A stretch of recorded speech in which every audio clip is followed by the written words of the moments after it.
Gummy candies and other foods and beverages infused with THC become legal in Minnesota this month. So the products can only be sold to adults 21 and older. However, think about it. Gummies, they are attractive to kids, all the colors. And if they get a hold of them, it could lead to THC poisoning. So here, with some information, some tips to prevent THC poisoning, is Dr. Gigi Chawla, the Chief of General Pediatrics at Children's Minnesota.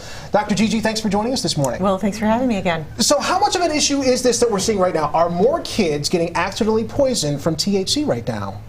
Well, I think what we are leaning on is some of the experience that other states who have already legalized this have had, and what we can see is that about 3,000 kids or more each year who are under the age of 12 do experience THC overdose due to access, and so a lot of that is due to edibles, and so we just want families to be really aware that this is a possibility and to be concerned. So when you say overdose, is that even just a tiny bit? What are you talking about? Yeah, so an overdose for a child, you know, is potentially one gummy, and so you really have to be careful about how you store these edibles and products, and think about it in the same way that you would any other medication or alcohol or anything else like this that you have in your home. So what would be the symptoms? Like if they had one gummy, is it they get tired, or I mean, I don't know what the symptoms would be or what to look for. Yeah, I mean, I think it depends a little bit on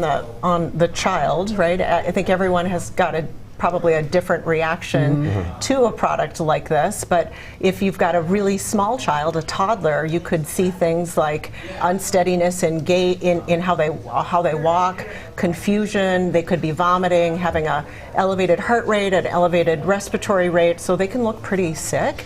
And if they've got significant overdose, then they have difficulty breathing to the point that they've got a slow heart rate and a slow respiratory rate. So there's all along the spectrum you can see different symptoms. You know, one of the things I'm thinking about too, I'm thinking about the Tide Pods, you know, all the beautiful colors, really pretty colors, you know. We've talked about popsicle, alcoholic popsicles, and now THC gummies here.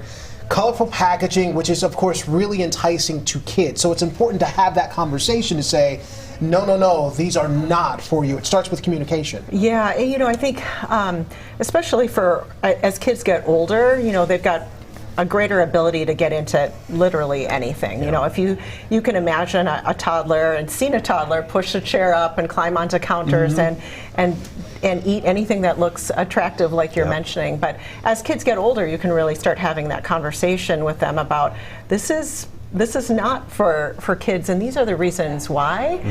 These are for adults, and so just thinking about having those conversations and having it be an age-appropriate conversation would be important. So what happens if your kid happens to get their hands on a gummy? Should you take him to the doctor right away? What if it's just one? What do you do? I think you really want to leverage poison control. So you know, we've got a poison control number, 1-800-222-1222, and thinking about calling that immediately if you have concerns, or if you don't know if your child's ingested anything and you're just seeing symptoms. That's always a good first resource. They will talk families through, without judgment, like talk families through what are the next steps, what should you be looking for, do you need to go into an emergency room, or can you just watchfully wait at home? Right. Oh gosh. Okay. So this is kind of scary stuff here. Especially, you know, you think about parents who are dealing with everything, and as you mentioned, Dr. Gigi, we all have kids. We know our kids, they do get their hands in everything. Our child now has a stepladder. He goes to the pantry himself. You know, so the last thing you want is for your child to get your hands on something like this, because it could lead to dangerous consequences. It could. You really want to lock up your products, and I think the thing to really think about is, you know, we let our kids go to other people's homes. We let our kids, you know, and people just don't think about what kids might bring to school and share as snacks, and so really start being thoughtful about asking, you know, when you're sending your child over to a friend's house, you know, how do you have anything there? I mean, you have to have that it's a difficult conversation. But you have to do it though. You do have to do it, thinking about what access your kids could have. Yeah. All right, Dr. Gigi, as always, great stuff from you. Yeah. Good luck. Thank you.